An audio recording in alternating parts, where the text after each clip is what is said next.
I just like really like started trail running. Like I've loved hiking, and then I was just like, why don't I just start like trail running? Because I don't really love road running, and I just started like really enjoying trail running.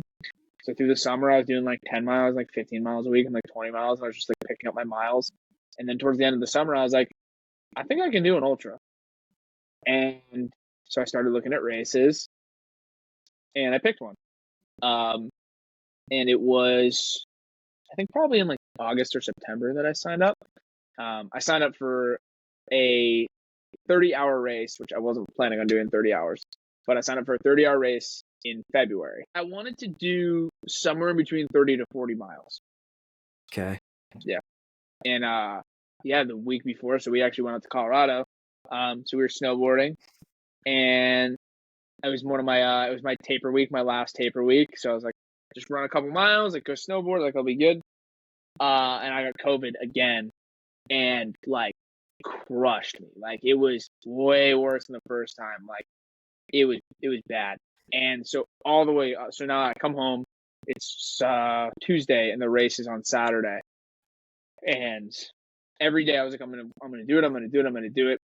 And yeah, Friday night I was like putting together my pack, and I just went outside, and I had to like run to the mailbox, and I like literally had to sit down because I was so winded. And I was just like, yeah, I can't do it. So I dropped out.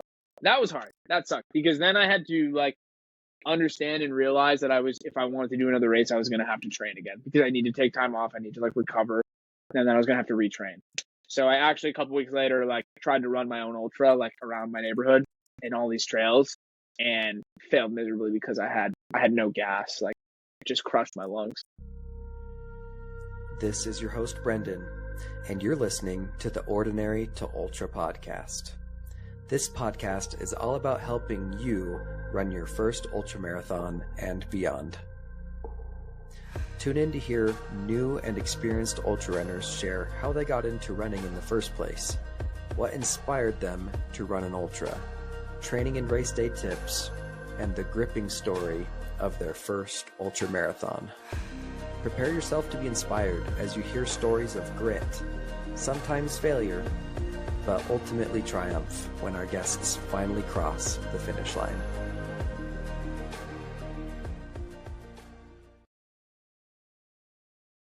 Hey, Anthony. Thanks for being here today, man. Super excited to get to know you better and hear about your ultra journey. Oh, man. Happy to be here, Brendan. Thank you for taking the time to talk to me. Well, back at you. To start off, dude, I'd love to hear more about you just as a person. So like how old you are, where you're living, if you have a family, you can talk about your family, and then what you do for work, that sort of thing. Cool, man. So my name's Anthony. I'm 25. I live just outside of Boston. I grew up like 30 minutes north of Boston, so pretty close to home. I don't have a big family. I do have a girlfriend that I love very much. And Awesome. For work, I run it's a private physical therapy clinic and a strength conditioning facility. So I run the operations there. Sick, dude. And how long out of college are you? You mentioned you graduated maybe recently. 3 years. 3 years. Okay. We think? Well, Yeah, 3 years. You're probably 25. Did you say how old you are? You're 25? Yeah, 25. Okay, cool. Yeah, I'm 27. I feel like we're similar age and stage in life, maybe. So, you work at a fitness physical therapy place. I'm curious if fitness has like been a part of your life for a long time. I think you also mentioned offline that your major was exercise science. So I imagine you've been fit or into fitness for a while. What's that looked like for you? Yeah, so I think in 8th grade I start now. Well, I've been playing sports forever. Since I was a little kid, I started playing baseball. Okay. I played soccer when I was a little kid, like I think every kid does, for a couple of years. Yep. Same. And then I think fitness like really started to become more part of my life when I was in probably like 6th, 7th, 8th grade, somewhere around that time. I was playing football, so I started like lifting weights because I wanted to be better at football. That's I right. wanted to be bigger and stronger. I'm not very tall, so I always knew that I had to be a little bit stronger if I wanted to do better, or at least make the team, right, or whatever, all that stuff. And yeah, around that Mm-hmm. time I started lifting weights. It's evolved a lot since then. So I think my first love was the gym and lifting weights. I loved football. I left high school, and I knew I didn't want to play in college. So once I got to college, I picked up kickboxing. I took a kickboxing fight when I was a junior in college. And then following that, I picked up Jiu-Jitsu, which I still train to this day.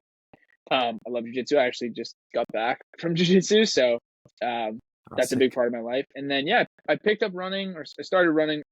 I've always kind of ran off and on, but a couple years ago, we ran the Disney Marathon, and that kind of like spurred me getting into running. And besides all of that, I've always been into like hiking.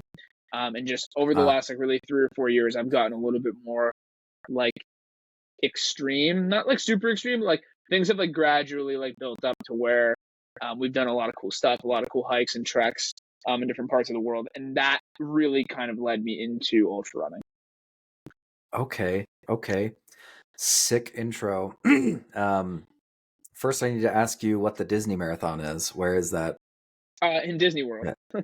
Disney World, okay. Yeah. It's like Disneyland, Disney In World, Florida. and are you what does that look like? What park or parks are you in? So yeah, you run through all the parks. It All was of them? Oh. Yeah, so you it was fun, but it's actually not. I don't think it was a great first marathon. I also had some injuries like leading up to it, but it like you run through the parks, but in between the Disney parks, it's just all Florida highway. So very flat, very straight, and the parks themselves like aren't necessarily huge. So you're doing 3 to 5K in the park and coming out and running on the highway. So it was fun. okay. Connecting. Yeah, it was fun, but the course was like a loop here, then big stretch of highway, loop, highway, loop. Was it in the shape of Mickey Mouse? Just No, kidding. but that would have been Probably not. cool. It would have looked cool on Strava Dang. if it was. Why didn't they plan that out? I think they should have.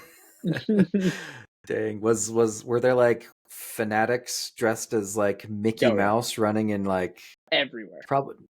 Yeah, like full So many suit people too, like dressed the up, the furry, like seriously, like with the feet too. Okay, Yeah. like Florida? What? I mean, this is hot, I imagine, right? So it's in January, so it's typically mild temps.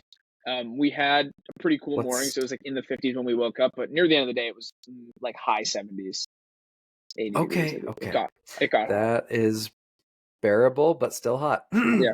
Warm. Not like summers in Florida. Oh, what does it get to? Hot and humid. It's like 90 Hundreds? degrees. Yeah, 90? I can imagine it gets up there. Yeah, okay. Yeah, I guess that's not where you're at.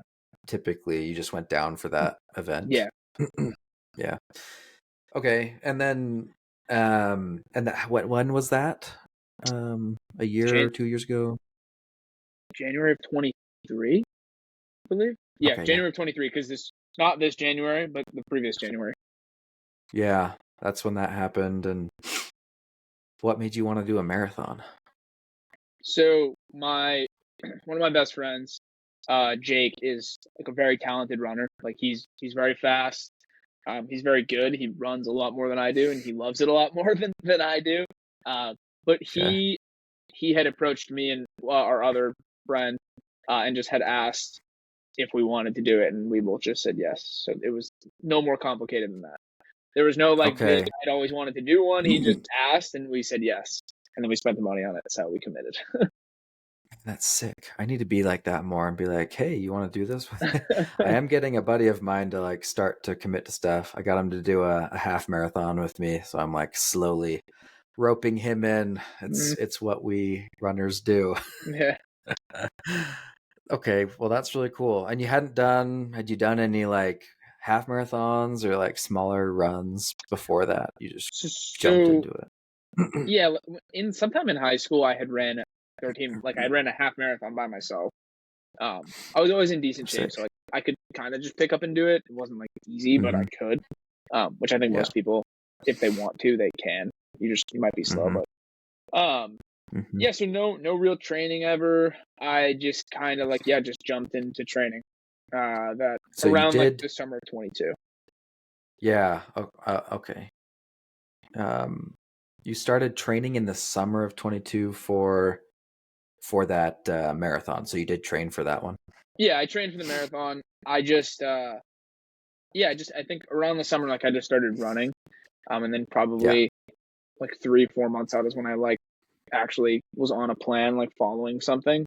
But that all got kind of derailed because then I got hurt and I got sick really bad during the whole thing too. Well, I'd love to hear more about that. What did your training look like during that training period leading up to the marathon, and then what happened? What's this injury So crap that went yeah, down? so I had gone out for a 10-mile run. At this point, when I got hurt was before I really hopped on a training program.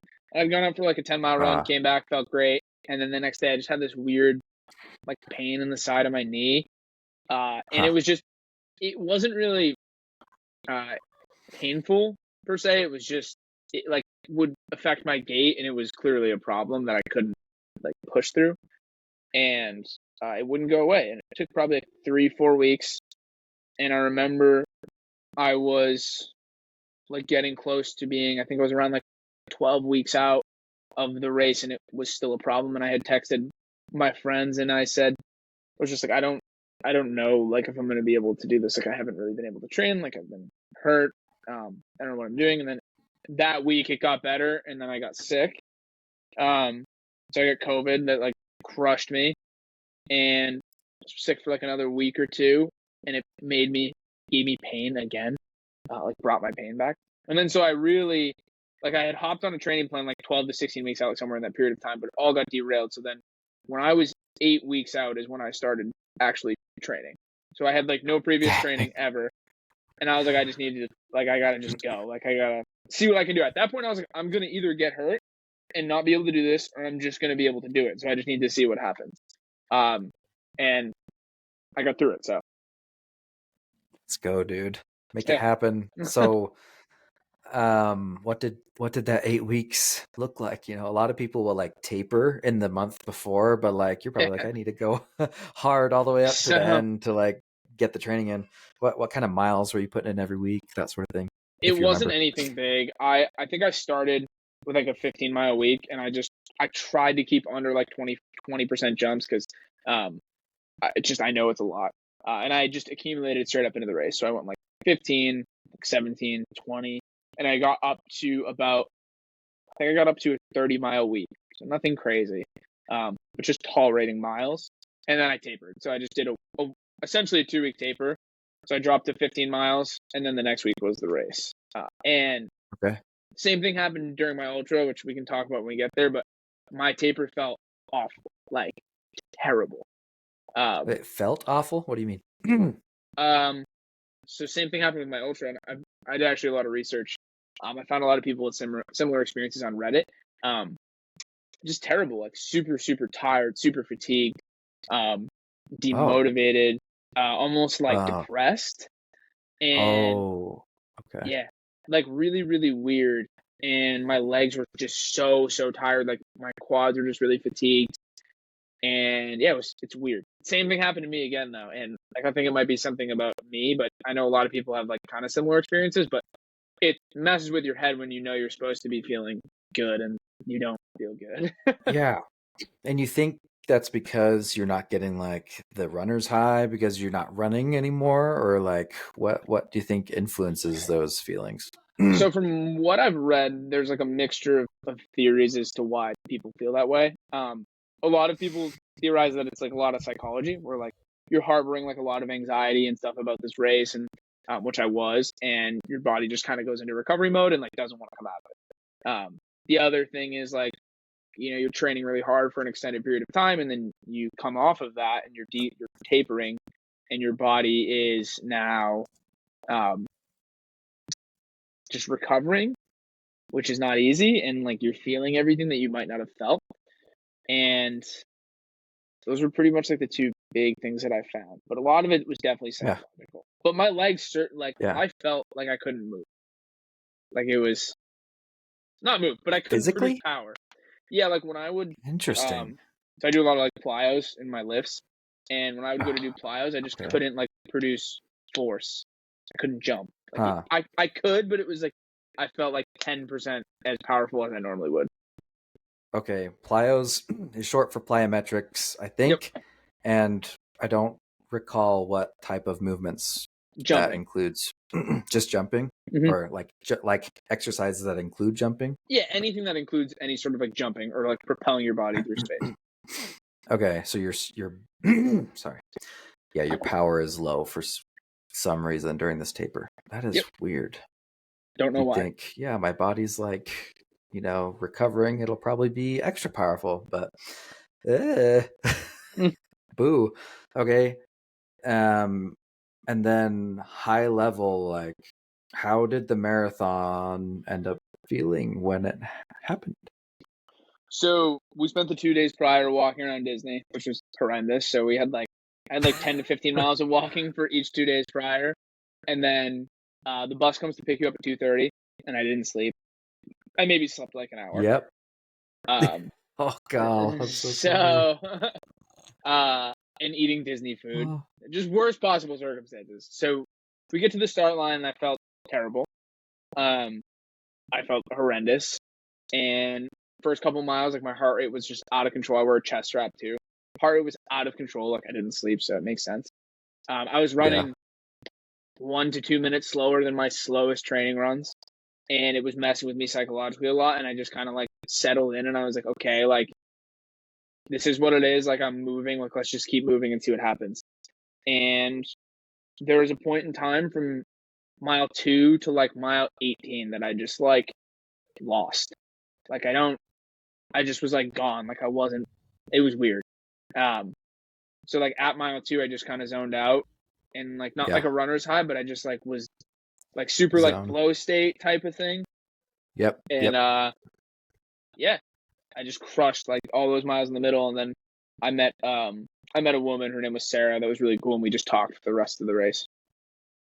Yeah, at mile 18-ish, you met that. Yeah, like 18. That lady. So the 2 to 18 was actually things were going well. Like what kind of pace were you shooting for? So the original goal was I wanted a sub-4 marathon. Excuse me. And I'm not a fast runner at all. Like if I go up for like an easy run, like 10:30s, like 10:30 miles, I'm not running like super fast.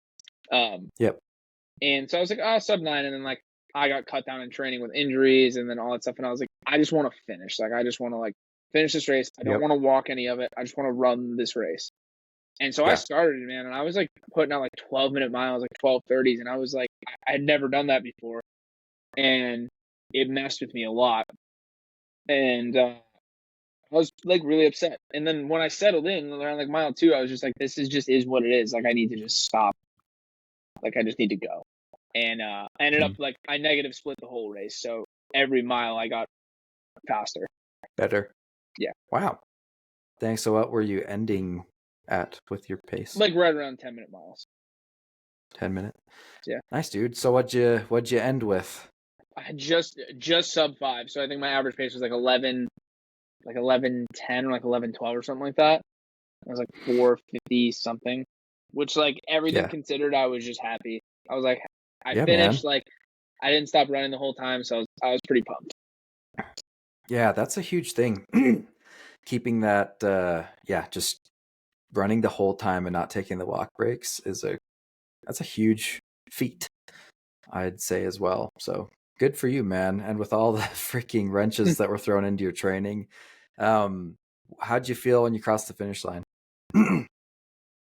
It was weird. So I had expected to feel like this big, like emotional, and I kind of had that like a couple miles before, because around like 23, 24, I was like, I know I'm finishing, and I had this like, like it was like a pretty emotional moment where I just like was proud of myself. Like I had just like started to appreciate like all of the training, and like I was like, damn, like I actually, like I pretty much did it. Like I'm almost there. And when I crossed the finish line, I just kind of like didn't feel much. I was just like, I'm like happy it's over. Like, um, so I had that like moment prior to actually crossing. So yeah, but it was nice. I was happy I finished. Good. Thanks for sharing that. I ask everybody usually how they feel when they cross the finish line because it's totally different for everyone. And I want people to be aware of that because I think we all, without considering it, we'd all think when we cross the finish line of a marathon or our first ultra or something that we're going to have this heavenly experience where we're like, I am amazing. And you're like triumphant and you're crying with your family. And it's like this crazy. But man, I finished my first marathon in January and I was just pooped and glad to be done. Like minorly proud that I finished. I was like, yeah, like I finished. I think I knew I could finish. Yeah, so it's I don't know. weird. It didn't feel transcendent to me. No. So, I mean, same here. Same with the ultra. It's like you expect this like huge like rush, and then I just didn't get it. And like I had my moment, like I said, but there was no like big, huge, like grandiose, like like wave of emotion that hit me when I crossed. So Well, thanks for sharing, dude. yeah. I've pondered on this a little bit over almost 20 episodes with other people, and I think one of the things that I think the reason sometimes we don't feel that is if we didn't go through a hard wall or some serious self-doubt, then you probably don't get that moment of super sad. I think a lot of the time I think you have to have that super down moment to have the super up moment. For sure.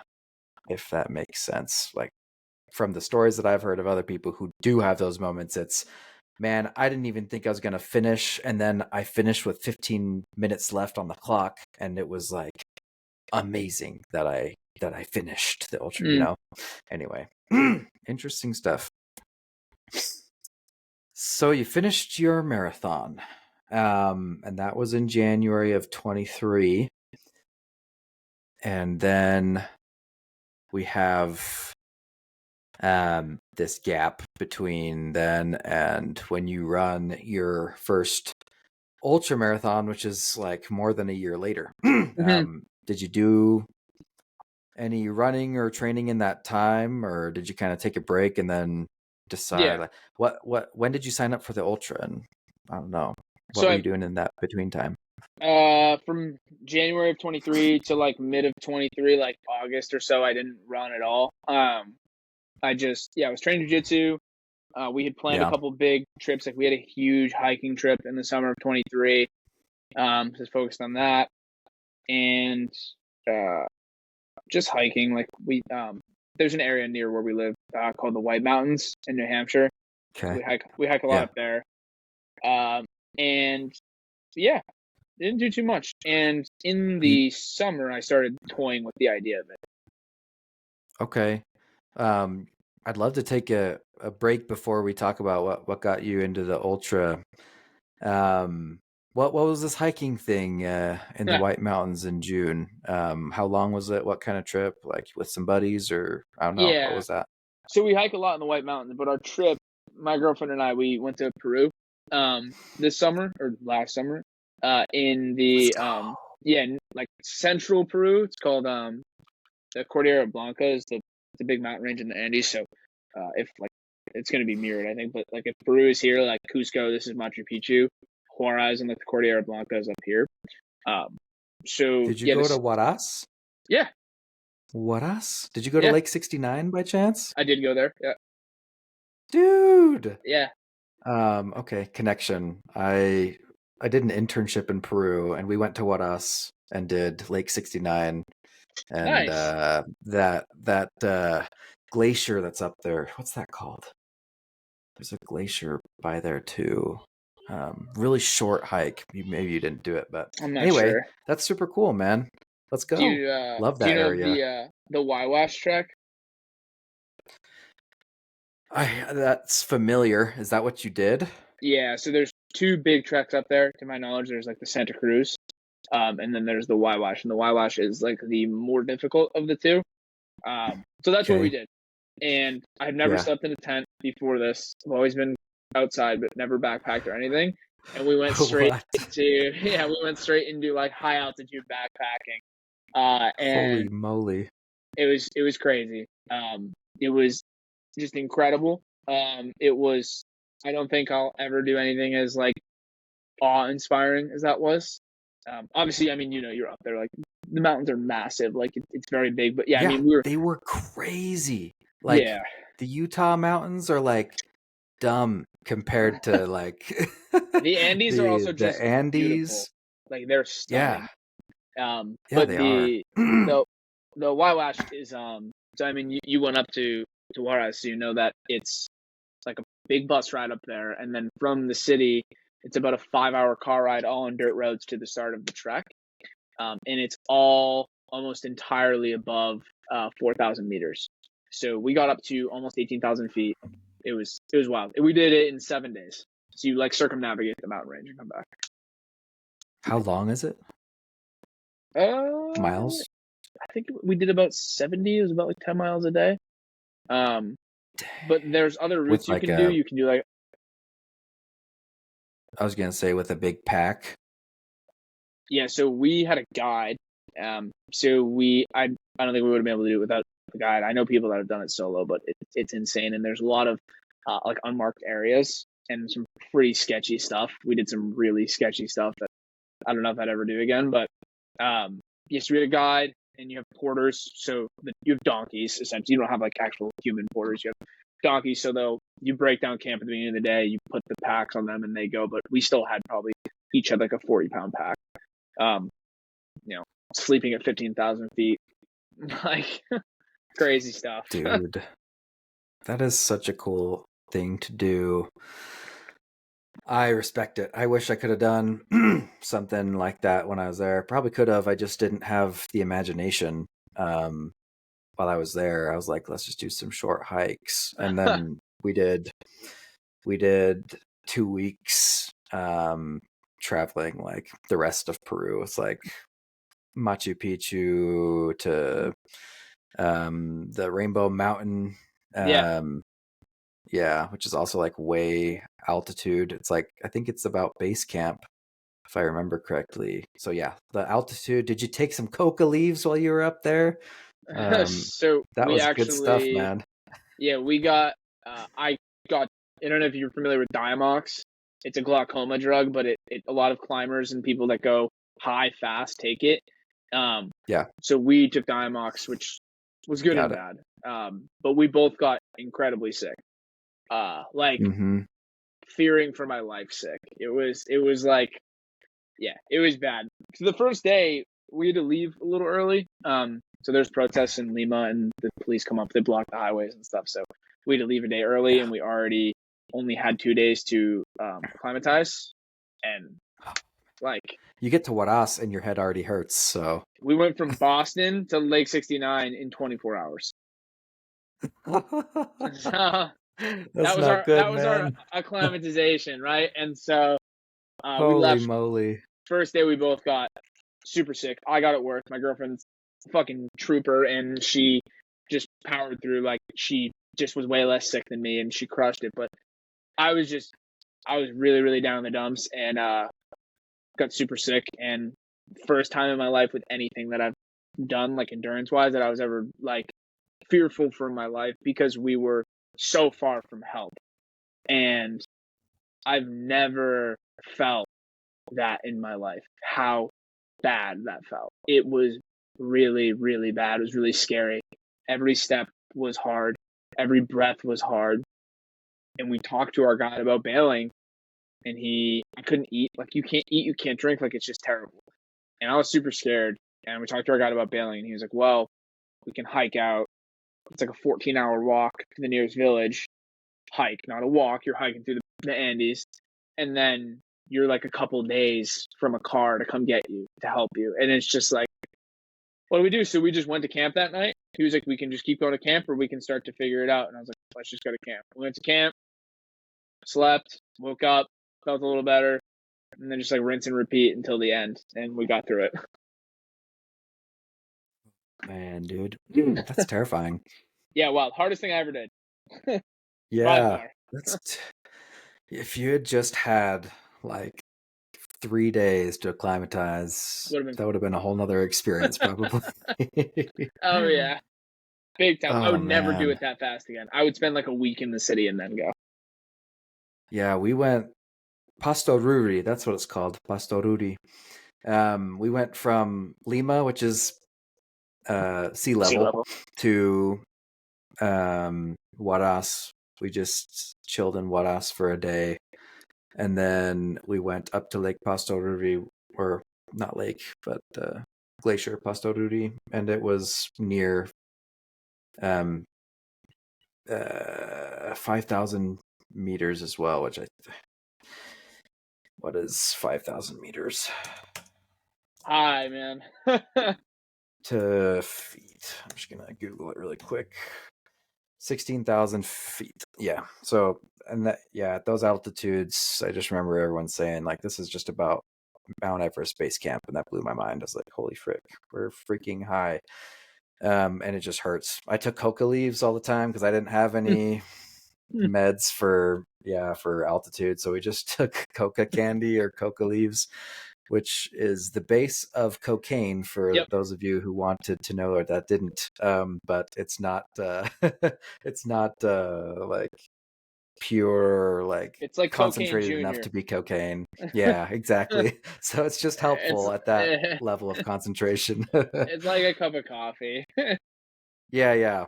But it was anyway. It was funny when we were in Lima. We bought a little bit of coca leaf tea, and I put it in my bag. Yeah, I was going to take it home. And then we were about to pack up, and I was like, "Oh, like that's a Schedule 1 substance. I can't fly with that." Yeah, you could get in trouble probably with that. Yeah, I just wasn't thinking about it, and then my girlfriend was like, "Yeah, I wouldn't have thought about it." Yeah, that's so funny. Dang. Well, thanks for sharing that, dude. That's a super cool thing, and people who dig ultra running and trail running, like this audience does, like we love adventuring, and that's a sweet adventure. So, you've done a couple other backpacking trips too, I think you mentioned, or is that's the big boy? We've done hiking trips, but no real backpacking. But for sure, if you get the chance to go back out there, I would totally. It's the most beautiful thing I've ever seen. Like it is just crazy. It's crazy out there, and there's not that many people because it's very hard and it's tough to get to. And I would anyone who likes that type of stuff should 1,000% do that at some point in their life. But and what made you choose that? So much to my girlfriend's displeasure, I guess. I think I looked up like hardest hikes or hardest treks in Peru. And it was like, everyone was like, oh, it's so hard. Yeah. Because we knew we were going to go to Peru. And got it. That one popped up, and it was like whatever I read about it was like, this is the hardest, but it's the most beautiful. Like hardest, but the most beautiful. Like, so I picked it. And then we did it. So that's why. Dude, that's crazy. There were some sweet treks into Machu Picchu as well that I wish I had done. There were like 3-day treks that you can do to hike into Machu Picchu instead of like take the train. I didn't take the train. I took like a van, and then I walked along the train track to Aguascalientes, which is at the base of Machu Picchu, and it was still awesome. Machu Picchu was a spiritual experience, honestly, because of how incredible it is.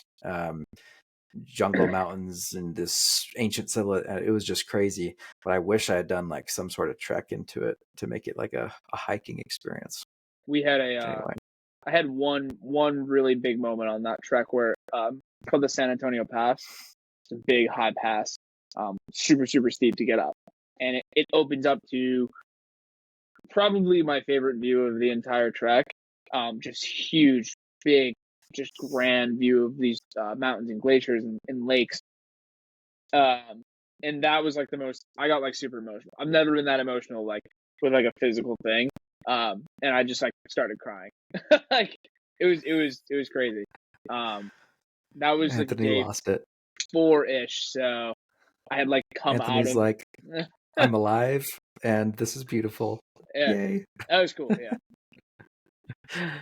That's awesome, man. Yeah, I think the only things that have brought me close to tears in the last like 5 years have been beautiful landscapes. Something about that just hits pretty cool me. stuff. Okay, so you did this sick Peru trip, and then you came back, and we're in June, July, and what led up to you signing up for this ultra race thing? Yeah, so I had always been, funny enough, that ultra group that I posted in that you found me in. I've been a part of that Yes. group for a while. I can probably check Okay. and see the date, but I joined it as a joke because I thought it was like people were funny. Like I thought it was crazy, like all these people that were running these races, and I thought it was interesting. Like I was really captivated by like the stories and like what. But I never had any intention on running a race ever. Yeah. I just thought it was cool. Like it was funny to me, like how crazy people are, and then it was also interesting to read all these stories. And I remember one of the first stories I read was about someone hallucinating on a 250 miler. And I was like, what is this? Why? And then I just like really like started trail running. Like I've loved hiking, and then I was just like, why don't I just start like trail running? Because I don't really love road running, and I just started like really enjoying trail running. So through the summer, I was doing like 10 miles, like 15 miles a week, and like 20 miles. And I was just like picking up my miles. And then towards the end of the summer, I was like, I think I can do an ultra. And so I started looking at races, and I picked one. And it was, I think, probably in like August or September that I signed up. I signed up for a 30-hour race, which I wasn't planning on doing 30 hours, but I signed up for a 30-hour race in February, which I didn't get to do. I had to drop out of that. I was sick. So I got sick the week before that, really bad. Oh, so you canceled like the week before? Yeah, so training was going super Dang. good. Everything was awesome. I was super stoked. Like Were the you weather. What were you saying? sorry, were you planning on a certain distance? Yeah, I wanted to do somewhere in between 30 to 40 miles. Okay. Yeah. And yeah, the week before, so we actually went out to Colorado. So we were snowboarding, and it was it was my taper week, my last taper week. So I was like, just run a couple miles, like go snowboard, like I'll be good. And I got COVID again, and like crushed me. Like it was way worse than the first time. Like it was bad. And so all the way, so now I come home. It's Tuesday, and the race is on Saturday. And every day I was like, I'm gonna do it. I'm gonna do it. I'm gonna do it. And yeah, Saturday, I Friday night I was like putting together my pack, and I just went outside and I had to like run to the mailbox, and I like literally had to sit down because I was so winded, and I was just like, yeah, I can't do it. So I dropped out. That was hard. That sucked because then I had to like understand and realize that if I wanted to do another race, I was going to have to train again because I need to take time off. I need to like recover, and then I was going to have to retrain. So I actually a couple weeks later like tried to run my own ultra like around my neighborhood in all these trails, and failed miserably because I had no gas. Like it just crushed my lungs. And then I signed up for another race. I'm so sorry. It's part of it. It's part of the experience. It made it cooler when I finished. Yeah, you're like, I finally made it. Yeah. Oh my goodness. I have a friend signed up for I think it's her second half marathon tomorrow. She's trying to push like better times at just the half marathon distance, and she got sick like a few days ago, and she's like feeling like she's probably over it, so she's gonna go anyways. But it's like, but she doesn't know how hard she's gonna be able to push. She was like, I was gonna try to do I can't remember, her last time was an hour and 59, so just under 2 Nice. hours, which is awesome. I think she was just gonna try to beat that by 5 or 10 minutes or something, and now she's like, I just want to finish, I guess. I'm like, why do we get sick right before races? It was it was hard, man. Like I was very, very I was very disappointed. Like it was just tough. Like I had put a lot into it. Like I seriously trained. Like I trained really hard, really smart for a long time. And when when I finally like realized like I'm gonna have to train again, like I'm gonna have to redo this thing, I was just like I just felt defeated. I was like, this stinks. But yeah, I mean, I got through it. Just got back into Did you training consider? Yeah. Did you consider not no. getting back? Did you consider not training, or you knew like, yeah, No, we're it doing wasn't this? an option. Like it was, I just knew that I had to redo it. Okay. I had not redo it, but I knew I had to like re-enter into training. But I never once was like, I'm not. I was just like, when is the next one? Like, when can I sign up for one? Like, when is smart for me to do it? And then just start again. Yeah. Man, that's sick. Good for you, man. Because, man, those moments suck. And I mean, just finishing a race, even when you finish one, you're like, okay, that was it. Then keeping it going can be hard. Yeah. Like, if you don't sign up for something immediately after, I think it's probably more easy to fall off. So I guess, I mean, when did you sign up for the next one after this one fell through? The next week, because I spent some time looking around, and yeah, it fell through, and then I gave myself a week, and then I like tried to do my like own ultra, and then I failed. And so like before the week that I like did my own ultra, like the beginning of that week, I signed up, because when I did that, I had a feeling I wasn't gonna be able to do it. I like kind of knew that I wasn't gonna be able to complete it, and I just kind of went out to like see where my lungs were at and stuff, and I got like 15 miles, and I was just like crushed. Which I can't even believe I made it that far. And that week is when I signed up for the race that I did. So I had something set, and it was just kind of like, where am I at with things? Okay. Yeah. So do you feel like, I'm just curious, with COVID, you felt like that hit your lungs and like So bad. the lungs. That's a common thread. So bad. Yeah, with people is the lungs and like not being able to breathe as well with the Rona. Yeah, it was no fun. It stuck around. Like I had symptoms for like 3 weeks to a month before I was like, yeah, I feel completely better. So it still impacted my training as I was starting back up again. And I got hurt again. Like up at that time, I had like a little, not a huge story, but I had like a little Achilles flare up that I had to take care of. But I was just like, fine. I was so healthy my whole training, and then like I get sick, and then like my Achilles goes, and then I was just like, what is all this? Like, leave me, this guy, just be healthy. Like, what's going on? Boo. I was talking to this guy's episode will come out before this. Diarra, someone that I interviewed the other day.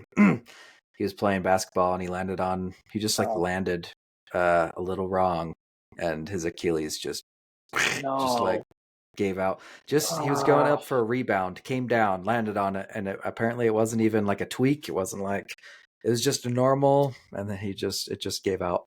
And yeah, I can't remember how that impacted his. This was before he was doing running, or ultra running at least. But yeah, it just sucks getting injured. Injury is the worst, I imagine. I'm just knocking on wood because I have a wood desk, luckily. I haven't had an injury in running yet. So let's keep it that way. Okay, so yeah, you're training. What kind of miles were you putting in going up to your ultra, and were you putting a lot of vertical? I don't know, like what if the ultra you signed up for, the 8-hour race, if it had a lot of vertical, or what did training look like? It was a decent amount of vert. So I was putting in somewhere between, I was like averaging probably around like high 30s to low 40s. So it's pretty conservative, but like for me it was a lot, and I had never trained that, and that's where I felt comfortable. That is a lot. So I would like accumulate for like 2 to 3 weeks. I'd stay around like high 30s, 40s. I'd come down and deload, and then I'd come back up. Did that for a while.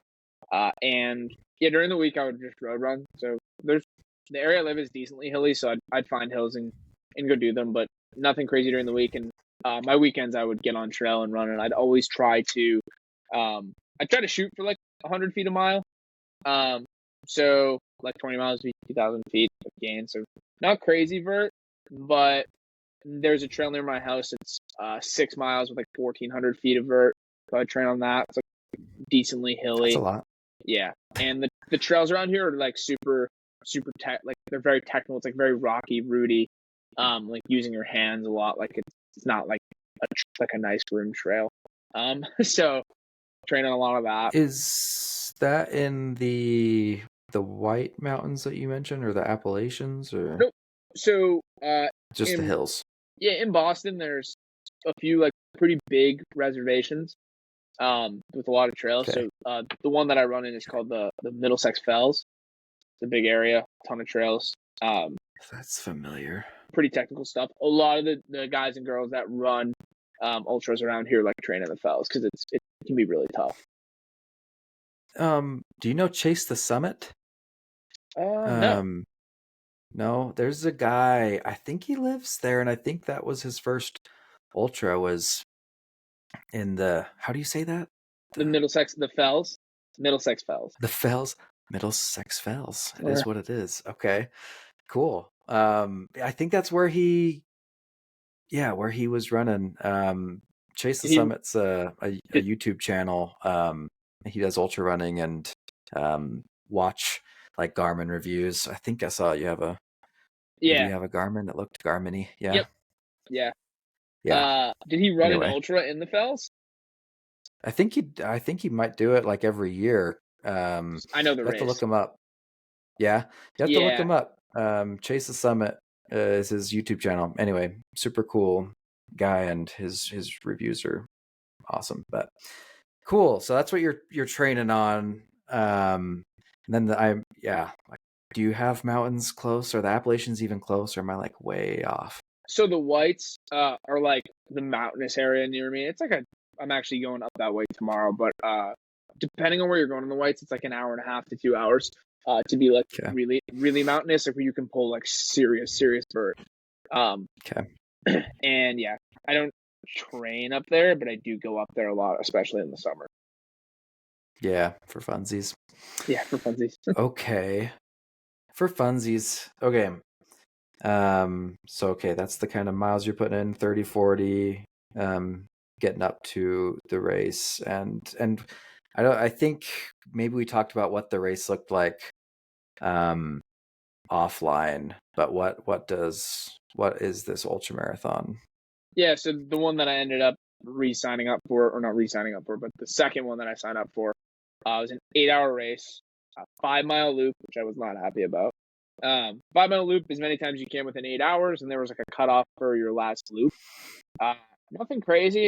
It was like 500 feet per loop, so it was like 100 feet a mile, which is I had trained on that and tougher than that. Okay. So not crazy vert. The one thing is the day of the race it absolutely poured. So. Oh man. Yeah. Okay. So we're at race day.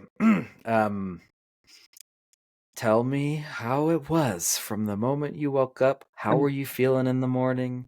Was it in the morning? I don't even know. Yeah. Whenever you were getting, you know, how are you feeling in the morning? What'd you eat for breakfast? How'd you feel at the start line? How'd you feel throughout the race? Different things you remember about it till you cross the finish line. What do you remember? Yeah. So I think, I can't remember if we touched on this before we started recording or not, but I felt terrible going into the race. So my taper, which I think we talked about this during recording, but I just got this really weird. It happened before the Disney Marathon. That's right. But it just happened again and just way worse. So I went into my taper. So I had a big run, like I peaked, big 20-miler, like ton of vert, felt awesome, like fast, good, like awesome run. The next day I did some just like recovery miles. And then the next week I was planning to do, I think like 30 miles to start to come down. And I think I peaked at 48 miles, something like that. So 30 miles to start to kind of taper. Monday took off. I was supposed to run Tuesday, Wednesday, Thursday. Tuesday, Wednesday, like crushed my runs, felt fine. Thursday just like hit a brick wall. Like, I had to walk a bunch of my run. It was a 4-mile run. I like was walking a bunch of it. So I knew something was off, and I was like, hey man, I'm just like definitely overtrained, like whatever.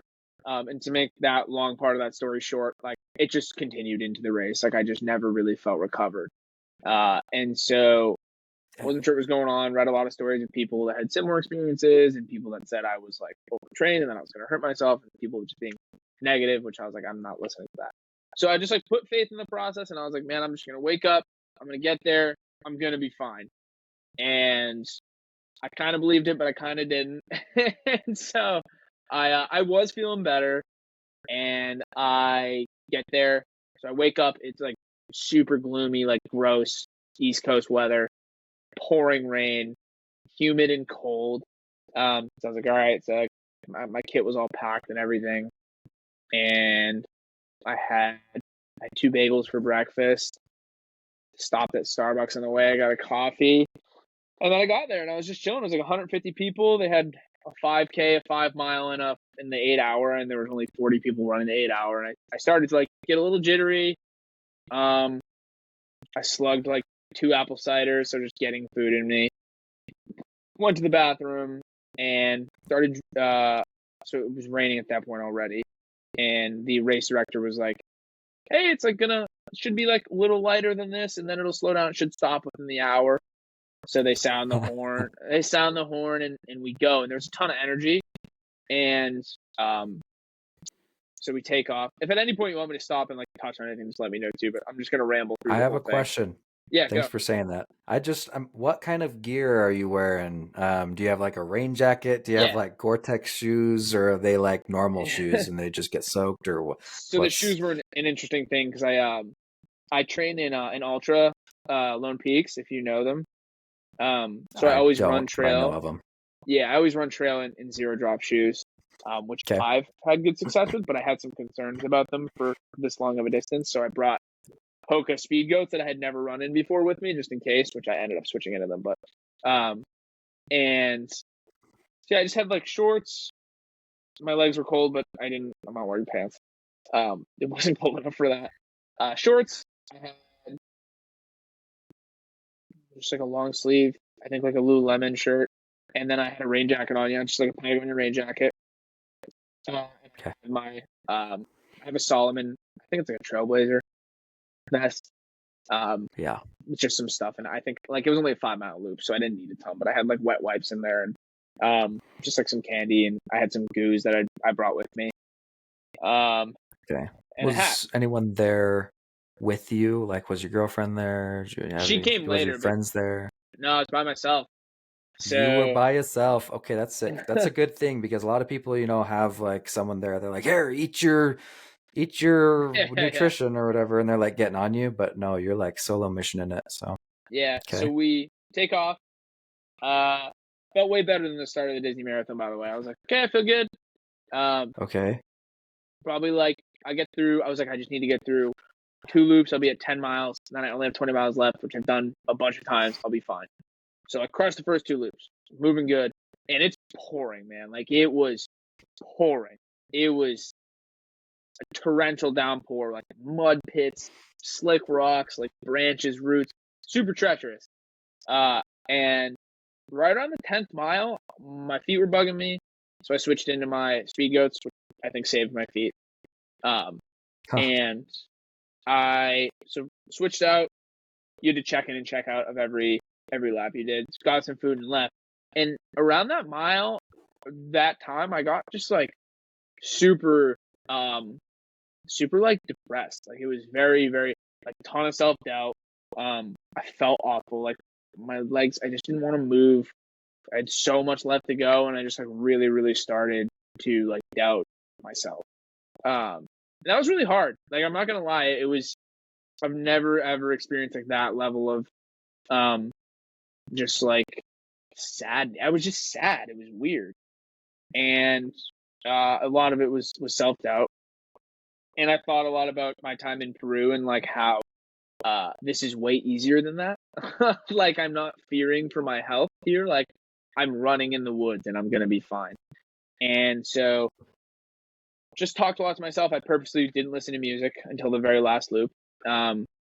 So just kind of trudged through, and I was like, I just need to get to mile 20. I was telling myself, I need to get to mile 20 and I'm done. Because once I get to 20, I only have one loop left until 25, and then the last loop doesn't even count. So I'm done at that point. Sick. And I picked up speed. I was negative splitting again, and got done with my fourth lap. I was at 20 miles. My girlfriend was on her way, so I was texting her. Stopped raining. Sun came out.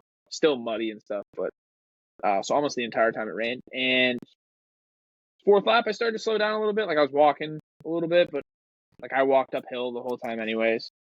And fifth loop came around, and I was just like super happy at that point. I was like, yeah, I'm done. Like I made it. Purposefully waited to put on music until like the last half of that lap, so I played like one of my favorite songs ever. And I had like that moment, which was way stronger than the marathon, just because of all of the issues leading up to this. And this was a way harder event. Yeah, and I just like flew through the finish line. I felt good. My girlfriend was there. She had a bunch of donuts, and she had our dog, Rocket, who's the man. And yeah, I was super stoked. And went home, felt pretty good. We got dinner that night. Like, no real big things. I've had some like foot problems since the race, but nothing bad. But yeah, I had the same thing. Like, I had a really big moment, like a couple miles before the finish line, and then like just ran through the finish. I was just happy to be done. And I was just like stoked that it was that I finished. It's pretty cool. At the moment. I'm glad you had the moment.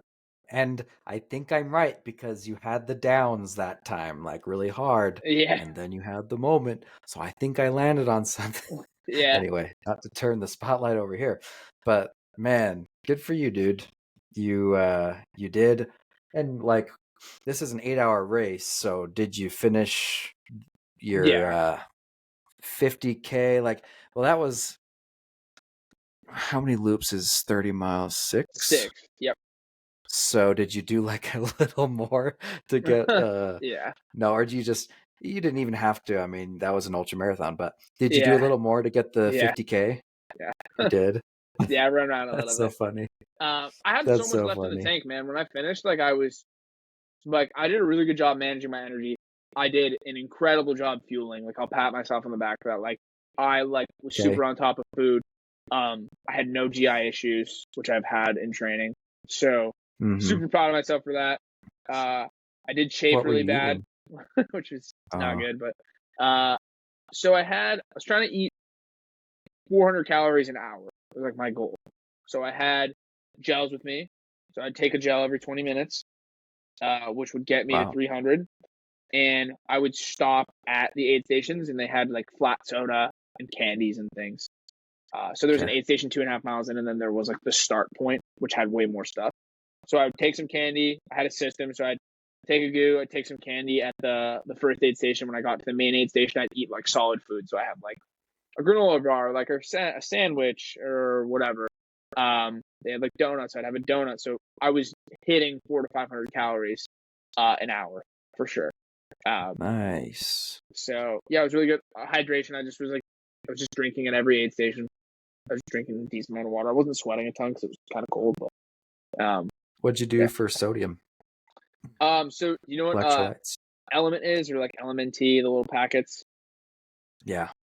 So they have 1,000 milligrams of sodium. They have potassium, magnesium too. Yeah, they are incredible if you're doing anything in like hot weather or any really performance activity, because they have way more sodium than like anything else really on the market. So I put those I had a water bottle with me, so I put it in my water bottle, and I had 3 of those over the course of the race. Did you drink other water too, like at the aid station? Yeah. But that was like your electrolyte thing. 1,000, or sorry, that's like 3,000 milligrams of sodium, which makes sense. I don't know the science, and if you do, like, let me know. Like, I don't know how much I should be taking. I just know I need to be taking a lot. So in my marathon, I had like 2,000, I think, milligrams of sodium between 4 packets of a different type of electrolyte. mix, liquid IV, but I didn't know what I was supposed to be doing. I probably should like research it. I know that typically people underdose it severely, and it leads to a lot of issues. I have a feeling Can that you like overdose it? yeah, you could probably. I mean, if you're taking like 10,000 milligrams of sodium, I can like imagine that might not be Probably. the best, but yeah, no, I felt good, so it just Okay, felt right, and I've that used it was before, so I knew like kind of what I would do well with. yeah, perfect. You trained with it, Mhm. so you knew. Nice. And with the gels, you trained with the gels too? Yep. Yeah, I train with the gels. Any of my weekend runs, I would fuel. So I mean, when I was in training, I wasn't doing a Same. weekend run under 14, 15 miles because I had a really bad GI issue. One of my runs like early in training, and I was like, I need to figure this out because I'm not doing this during the race. I was like, I'm not doing that. So I figured it out, luckily. Is there a story associated with those GI issues? You don't have to tell it though. Yeah. So I have a not a history of GI issues, but I have a history of me and my girlfriend, we hike a ton in the White Mountains, like I said, and Yeah, like there's no it's a very mountainous, like it's not rural, but like when you're in the mountains, like there's nothing around, like it's a parking lot, there's no porta potty, like the parking lot's like dirt, and yeah, I have a history of not bringing essentials that are essential. oh And no, dude. so same thing. I had been super adamant. Like I was like, I need to bring wet wipes. I need to bring a plastic bag. So if something happens, like I'm not just Pack it stuck in the out. woods. And um, yeah, I had to go to the bathroom really bad, and I was like, oh my god, it's so bad. And I was 16 miles into a 20-mile run, and literally was like Oh, going to poop my pants, and I decided yep, to pull off into the woods, and I was like, whatever, like I gotta go. yep. And it was gross. I pooped in the You did woods, it. and then I was like struggling on. Sorry if this is graphic, but I was struggling on like what to clean myself with. Like I didn't. Totally. I was like, I don't This is want to get terrible. I don't want to get pinworms. Like I don't want to wet my butt with a leaf and I get know. pinworms. Yeah. And Oh my gosh. so I ended up like finding like what I deemed was a clean leaf because I was like, I can't just like not do anything. And I cleaned myself Yeah. a little bit, and then I just got super bad diaper rash. So like, because I was running, like I had to run another 4 miles. So that sucked. So Oh, that sucks. after that, I was like, this cannot happen again. Like this absolutely cannot happen. Which is why earlier I said in my pack I had wet wipes just in case. Yeah, buddy, he's ready. So Dude, dumb. yeah, don't feel embarrassed, man. If you haven't noticed already, in like, the ultra running Facebook groups and Yeah. like with runners, like poop is a common topic of discussion. Dude, I was on a 6-mile run. It was like Just from hate my you. house. And I was like a mile in, and this was when I first started doing longer, like 6 miles, like a longer run for me. And yeah, like a mile in, I'm like, I didn't poop before. I didn't know that was something you needed to do. And I just sharted my pants a mile in. And I was like, are you kidding me? This just happened. It wasn't bad, but I sharted my pants, and I was like, oh my gosh. And I was like, I'm not going back. I got crap to do. I've got a run to do, Yeah. so I just kept going until Gotta I power got back. through. It just happens, man. And then I've been on longer runs where it hits you so hard, and then I'm like doing like the awkward hobble for like a mile to like get the feeling to go away, and then I can run again until I can finally find a bathroom. Yeah. Now I'm bringing wipes just in case on the trail runs, but often I'll just be on road, and then it's like now I can't be pooping on the side of the road, so I gotta like find a Yeah. bathroom, a Yeah, right. public That's bathroom. worse because in the woods, like you can at least like It is worse. go in the woods. Like you don't, as long as it's a secluded area, like you can just go find somewhere. On the road, it like you gotta like plug in like where's the nearest McDonald's? Like you gotta find somewhere to go to the bathroom. Exactly. dude, if you're in the neighborhoods, you're screwed. You're not gonna go knock on someone's door and ask if you can Please let me poop. in. Dude, that is worse. That is so funny. Thanks for sharing that. Yep, everyone, it's a thing. Pooping is so important. I try to poop 2 times before I go on a long run. Yeah, I always try to go before. I do like to drink coffee because it makes me poop before typically. Yep. And I always just feel better after. Like if it's not fun to run if you like think you might have to poop. And then typically with me, what'll happen is like I'll run and I'll feel it, and then I like try to do that thing where I get to go away and it just gets worse. And then you get to a point where it's like, oh man, like I'm dying. Yeah. I know that too well. Awesome. I'm so glad that went well for you. And then I don't think I asked, but what time did you reach the 50K at? Did you reach at 8 hours or earlier? No, I finished in like a little over 6 hours. So nice. I had run like 1250 miles, which like was a little bit slower than I anticipated, but like I was like completely fine. I had so much left in the tank. I was not like crushed at all. And like given the conditions, it was like super wet, super rainy, super slippery. I was running through puddles and just soaking wet. I was like actually pretty happy with my time. And I came in 7th out of like 42 people. So I was pretty stoked about that. Wow. In like distance or yeah, how so was that they judged? ranked it by distance, so like how much you finished.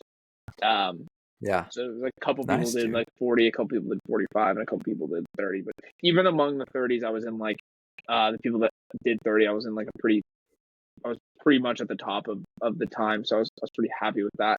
Because I consider myself like a pretty slow runner. Like I don't try not to focus on speed because I'm not focused on speed. I try not to think too much about it, even when I'm doing speed work and stuff, because I'm just not very fast and like I don't need to compare myself to other people. But yeah, it was good to see that I was like somewhere competitive with the other people that were there. Yeah, that's awesome, man. And I like what you said about, not comparing yourself and not worrying about speed. I mean, I'm the same way in that I don't worry about my speed. I look at my pace, but I'm never stressed about it. I'm just like interested to know. But I think that's the beauty of ultra running for most people is that it's really not about how fast I'm going. It's about if I can do it.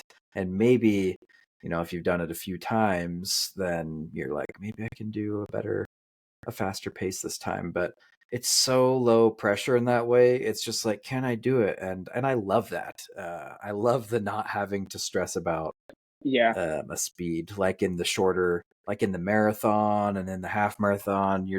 I feel like more people are more conscious about it, and it makes you more conscious about it by association. So for sure. I love that about trail running and that. I feel like in trail running, just in general, like ultras, trails, whatever, like it's way more of like a relaxed environment. Like it's so much more just about like what you can do, and no one really cares how fast you can do it. Whereas road running is like almost entirely about your speed. Like that's pretty much all people talk about in that community. And it's like, not that it's always bad, but it's just like, I'm not fast. Like I don't, like I don't really. It's probably harder. It's just way more chill. Like trail is definitely more of a, I think like a chiller, relaxed environment. Yeah, it's just more fun. Like, let's just go out. And that's just the kind of person I am. I'm like, let's go have a freaking good time in the mountains. It's super beautiful. It's about the adventure. It's about the beauty. It's about doing something hard, but it's not about me being the fastest guy out there, which is what road running is, I think, a lot of the time. And that's great for the people that have that super competitive, ness to them. Like, good for them. There's some crazy people doing some crazy crap out there. Like when I ran my marathon, I talked to people before I got going. Like 3 people I talked to were like, I'm going for 6-minute 30 miles the whole way, and I'm gonna do a sub 3-hour marathon. And I was like, you're a monster, man. Go get it. Yeah, go for it, man. Yeah, it's cool. Different vibes. So to wrap up here, Anthony, where are you going from here? Are you done? Like, I know you do lots of different, you do lots of stuff in the fitness realm. You like an exercise science guy. You seem to me like a guy who probably does lots of different fitness things. Are you going to like continue this journey? You got jiu-jitsu going on. I don't know. What's next? Yeah, so I mean, I'm taking some time away from like a race thought process. So I'm definitely gonna like continue. I'll run in the summer some, but nothing crazy. But one of my best friend, the one that's really good runner, and I are planning on there's a big loop in New Hampshire called the Pemi Loop, and it's 32 miles. It's got like 10,000 feet of vert. It's brutal, and so we're gonna do that this summer. Which isn't like a sanctioned ultra marathon, but it's an ultra. Yeah, We'll be just walking plenty your of own it, thing. but Yeah, so we're gonna be doing that's that, awesome. and then sometime within the next 5 years, we want to do a 100-mile race. So I gotta figure out what that's gonna look like and what we're gonna do, and training and all that. But that's kind of like the big goal. I have no real ambitions to go any more than that. But I mean, we'll see kind of when I get there, like what if I finish, when I finish, like how I'll feel. A good point. I in my head, the 100 is like that grand goal that I'm like, I don't know, maybe I'll get there. Yeah. Hopefully. And I don't even consider the fact there's 200s and 250s and like more. 350s. But yeah, but there is bigger. You're right. Nah. Like the commitment that it takes to do 100 is probably the maximum I'll be able to put in, and it probably won't be able to be all the time. Like I have a family, I have a kid on the way. I have one kid already. We'll have two Congrats. kids. Like when you have, thank you. Yeah. When you have these responsibilities too, and like full-time work, and then like just like between It's everything, when would I find the time to run enough to even do 100? I can fathom myself doing a 50 miler, but I'm like, for sure. 100's tough, 100? especially like I told you earlier. Like I'm not very fast, and like running 70, 80 miles a week, even 60, is just like a big time commitment, right? For someone that runs Huge. 6 minute, 7 minute easy miles, like it's not as bad. It's almost half That's the true. time, right? Right, so they're not as much time on their feet, but running like 10-minute miles, like for easy runs, like it takes up a lot of time. So yeah, something that definitely has to be considered.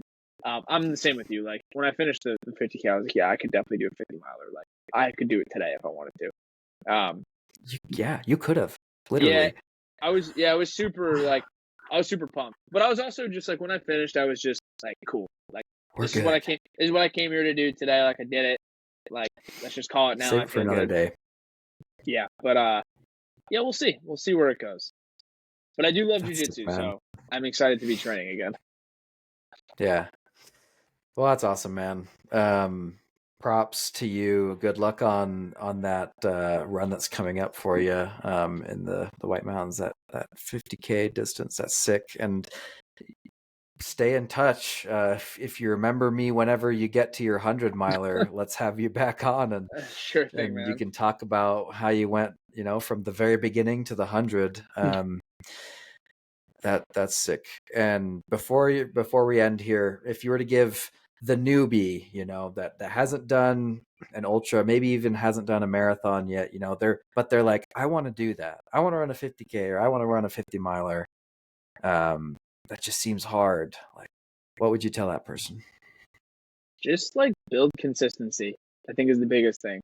I mean, that's such like a general piece of advice for anything. But I think the biggest thing with me was building consistency, and then just trusting, right? Just trusting the process. Like if you're consistent and you're following, right, like a well-built program, whether you built it or someone else built it, that's like based on solid like training principles, you're gonna be fine. I've always said, like people have asked me about it, like, oh, like you're crazy. Like how do you do that? Why would you do all those things? And like I don't think I'm crazy. I don't think it's crazy. I think 250s are crazy. Right? Like, but I'm a huge believer that I think anyone can run a marathon, a 50K, even a 50 miler if they put in the right training. You just have to want to do it. And no knock on people that don't want to do it, but if someone wants to, like, they totally can. You just got to put in the right time, and you just got to be consistent with things, and it'll come. And just trust the process. I 100% agree with that. And the reason that's so common, that advice, is because it is universally applicable to everything. It's like a principle of life, I want to say. If that's my one piece of wisdom to impart with everyone today, like, I think consistency is like one of the principles of life that if we always applied, we'd be fantastic at most things we did. Yeah. I mean, that is literally the key. Out there. Yeah, just getting out there and running. Like, the days you don't want to, it's cold, it's raining, it's snowing, like, and just going. Like, those are some of the most important days. By yourself, like, your phone's dead, like, all those times of just doing those things, and it comes fast too. Like, as soon as you start to build consistency, like, I would have never thought I could run like 50 miles in a week, close to 50 miles, which I didn't hit 50, but, like, most. Right. And it's just like, it just comes if you're consistent. Well said, dude. That's beautiful advice. Do it. Y'all listening, just be consistent. Put your miles in. Like, one of the advice that I always hear, like, time on your feet. You get the time on your feet every week, you will be able to do it. Like Anthony said, thanks, y'all.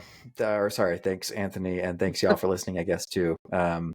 Appreciate you, dude, and looking forward to see where you go, man. Thanks, man. Appreciate it. Thank you for having me on. It was awesome. Hey, your host, Brendan here. I just wanted to thank you personally for listening to today's episode. As someone preparing for my own first ultramarathon, I've found these conversations to be super valuable, and I hope they are for you as well. Whether you're listening on Apple, Spotify, YouTube, or somewhere else, make sure to follow or subscribe so you know when the next episode comes out.